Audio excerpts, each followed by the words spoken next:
বন্ধুরা NS sports টকে আপনাদেরকে স্বাগত। এইমাত্র শেষ হলো ইস্টবেঙ্গল ভার্সেস আল আরবির একটা রুদ্রশ্বাস ম্যাচ। মানে এই ম্যাচ সত্যি দেখার মতো ম্যাচ ছিল আজকে।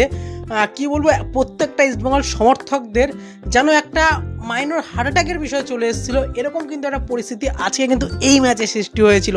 তাহলে বুঝতেই পারছো কতটা উত্তেজনাপূর্ণ আজকে ম্যাচ ছিল।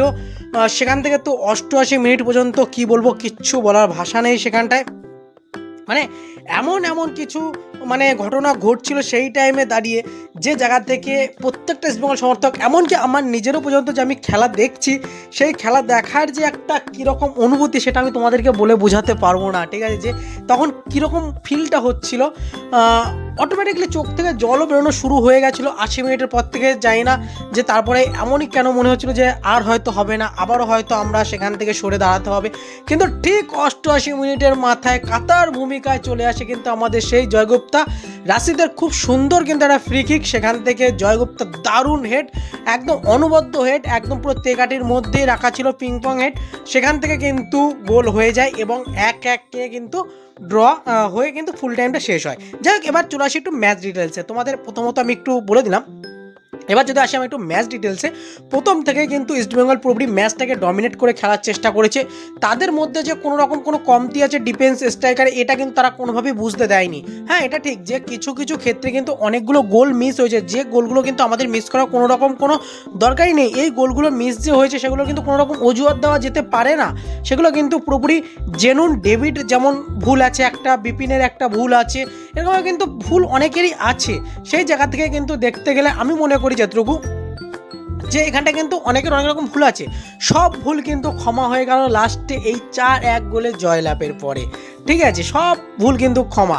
আর তার থেকে বড় কথা বলবো আমি কোচ হাবাসকে নিয়ে, যে তার মাথার ট্যাকটিক্সকে বস স্যালুট জানাতেই হবে, অন্য কোনো উপায় নেই। এই ট্যাকটিক্সকে যদি তুমি স্যালুট না জানাও তাহলে তুমি খেলার কিছুই জানো না। ঠিক আছে, তার কারণ কি? তার কারণ একটাই, যে কোন টাইমে কোন চেঞ্জিংটা দরকার, কোন প্লেয়ারটাকে কোন পজিশনে খেলালে সেই প্লেয়ারটা সেই জায়গাটায় ঠিকঠাক মতো পার্টিসিপেট করতে পারবে, ঠিকঠাক মতো পারফরমেন্সটা তার কাছ থেকে আমি 100% নিতে পারবো। যে জয়গুপ্তাকে নিয়ে আমরা দুদিন আগে পর্যন্ত জয়গুপ্তাকে গ্যালারি দিয়েছি, সেই জয়গুপ্তা আজকে অনবদ্য পারফরমেন্স। জয়গুপ্তার কাছ থেকে আজকে কিন্তু কোনো একদম সিলি মিস্টেকও আমরা কিন্তু সেরকমভাবেই দেখিনি। হ্যাঁ, আমরা হয়তো হার্দিক ভাটের কাছ থেকে আজকে অনেক মিস্টেক দেখেছি ঠিকই, কিন্তু কোনোভাবেই কিন্তু আমরা জয়গুপ্তার কাছ থেকে আজকে কোনো রকম মিস্টেক দেখিনি। হার্দিক ভাট কিন্তু অপোনেন্ট টিমের যে উইঙ্গার ছিল তার সঙ্গে রানে তার একটা সমস্যা হচ্ছিল, সে কিন্তু অনেকটা আগে হার্দিক ভাটকে অনেকটা চ্যালেঞ্জিং করে ঢুকে যাচ্ছিল। ঠিক আছে, সেখানে কিন্তু হার্দিক ভাট অনেকটা পিছনে পড়ে যাচ্ছিল, এটা কিন্তু হয়েছে ঠিকই, কিন্তু জয়গুপ্তার ক্ষেত্রে কিন্তু আমরা সেরকম কোনো কিছু দেখিনি। এবার বিষয়টা এটাই, যে তোমাদেরকে এটুকুনি বলতে পারি, আজকের ম্যাচ যতটুকু দেখেছি প্রত্যেকটা প্লেয়ার তাদের 100% দেওয়ার চেষ্টা করেছে। প্রত্যেকটা প্লেয়ার, সে বলা যায় ডিফেন্স লাইন থেকে শুরু করে আপ ফ্রন্ট পর্যন্ত প্রত্যেকটা প্লেয়ার কিন্তু তাদের 100% দেওয়ার জন্য অনেকভাবেই চেষ্টা করেছে এবং সেটা 100% কিন্তু তারা দিয়েওছে।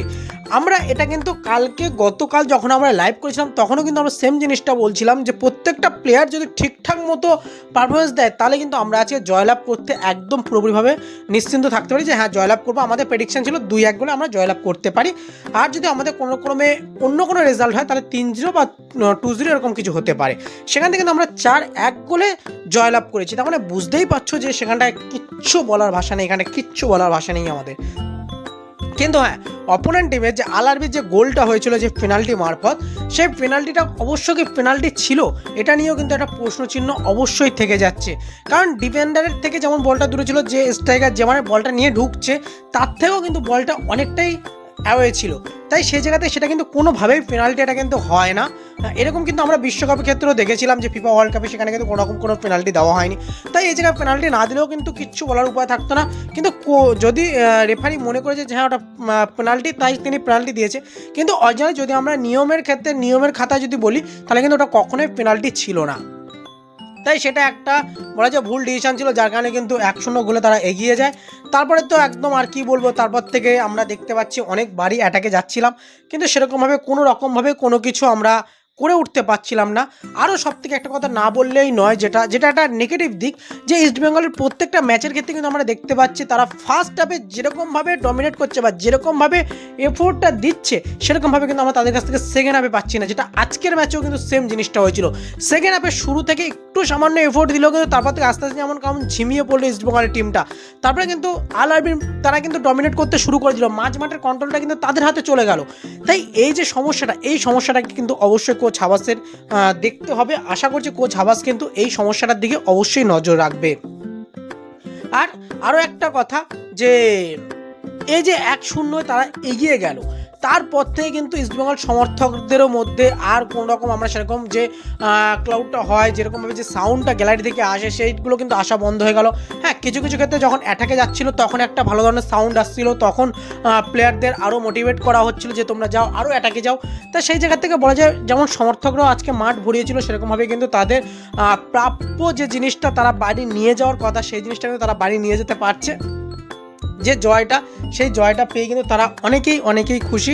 শুধু অনেকেই ইস্টবেঙ্গল আপামর ইস্টবেঙ্গল সমর্থক সবাই কিন্তু আজকের এই জয়লাভটা নিয়ে খুশি। তার কারণ ইস্টবেঙ্গল কিন্তু চলে গেল এএফসির চ্যালেঞ্জ লিগ 2 এর চ্যাম্পিয়ন্স লিগ 2 এর কোয়ালিফাই রাউন্ড, গ্রুপ স্টেজ রাউন্ডে। তাহলে বুঝতেই পারছো যে সেখান থেকে এটুকুনি বলতে পারবো যে হ্যাঁ, অ্যাজ এ ইস্টবেঙ্গল সমর্থক হিসেবে এটুকুনি বলতে পারি যে ইস্টবেঙ্গল কিন্তু এএফসির মঞ্চে পার্টিসিপেট করছে, ভালো জায়গায় কিন্তু একটা চলে গেছে।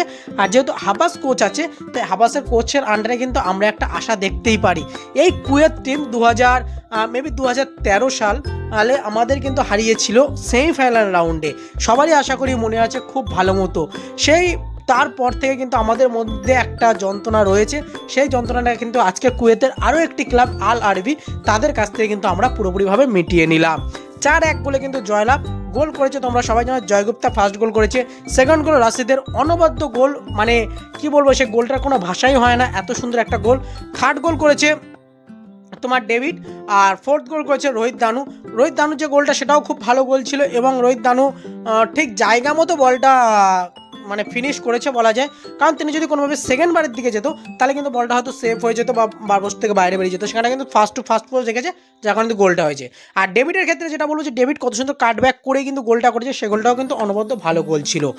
এটুকুনি আজকের ম্যাচ থেকে এটুকুনি বলতে পারি যে আমাদের যে ভারতীয় স্কোয়াডটা হয়েছে ইস্টবেঙ্গল টিমে, সেই স্কোয়াডটা কিন্তু আচ্ছা টিমকে হারিয়ে দেওয়ার ক্ষমতা রাখবে, যদি তাদেরকে আরও ম্যাচ টাইম, আরও গেম টাইম দেওয়া যায়, আরও যদি তারা ম্যাচ ফিট হয়ে ওঠে, তাহলে কিন্তু আচ্ছা টিমকে কিন্তু তারা হারিয়ে দেওয়ার ক্ষমতা রাখে। হ্যাঁ, কিছু প্লেয়ার হয়তো সমস্যা রয়েছে, যেমন আমরা দেখতে পাচ্ছি Sandeep Mandi as a centre back হিসেবে সেরকম খুব ভালো নয়।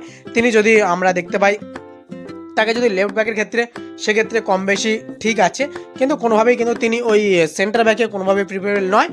আর তার থেকে বড় বিষয় যেটা একটা কথা বলবো, যে তোমার আরও কিছু প্লেয়ার আছে যাদেরকে দেখে কিন্তু একটু সমস্যা মনে, যেমন হার্দিক ভাট যখন অপোনেন্ট টিমের উইঙ্গার একটু খুব ভালো রান নেবে বা তিনি কাটব্যাক করে ভিতরে ঢুকবে, তখন কিন্তু হার্দিক ভাটের একটু সমস্যা হয়।